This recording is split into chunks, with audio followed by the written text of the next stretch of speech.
John, a World Cup with Wales in front of you now.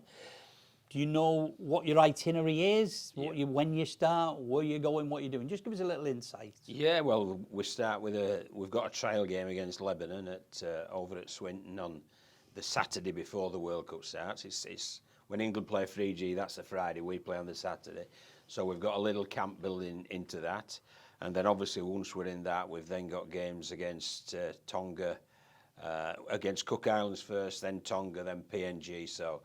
I think people have rightly said we're in the group of death, and it is a very difficult group, but we'll have our own key performance indicators and our own goals within there to do that. And obviously, you spend a lot of time in and around camp with your players in meetings, and also we've got great training facilities at UCLan, and the Marriott Hotel is where we're staying over at Preston. So, you know, we're really being looked after, and it will ensure that we can prepare and cross all the T's, dot all the I's, so that we're as ready as we can be for such a formidable task.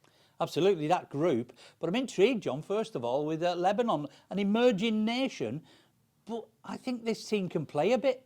Oh, right? Well, yes. They'll give you a good test, won't They they? certainly will. They'll be NRL players, basically, or they're either from NRL or from the Queensland Cup or from the New South Wales competition. So, yeah, they're very, very accomplished indeed, and obviously they're all heritage players. But the thing that I'm proud about with Wales is there's a lot of Welsh-born in there as well. Yes, we have got heritage players, but I would say over half the squad are actually Welsh-born, and that makes it a sort of special time in and amongst the camp, and it's a time that I certainly enjoy, and I'm sure that the players enjoy, when you can, you know, reflect on how important it is to the game in Wales for us to carry ourselves with an air of respect, responsibility, and make sure that we do sort of represent the country in the best way that we possibly can.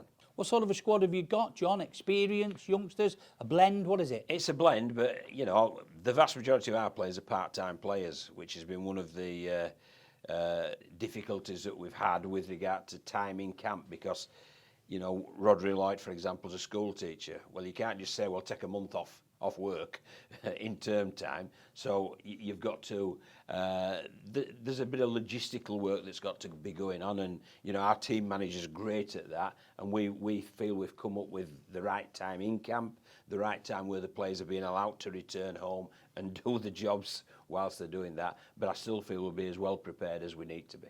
Every tournament, I think, in any sport, John, has a surprise packet.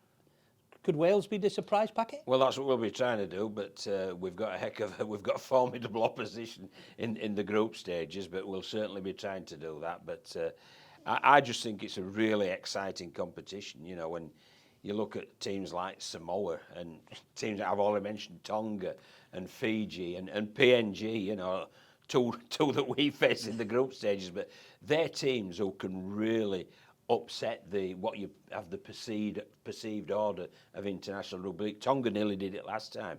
Well, I mean, I have spoken to Christian Wolf some months ago about the Tonga, and he's very confident that you know, they perhaps can take the next step at this World Cup. So it's going to be fascinating. It's going to be all over the BBC. You know, on 61 games. Correct, and lots on the, you know, main channel as well. So I just think it's a great opportunity for the game to sell ourselves in a real positive manner.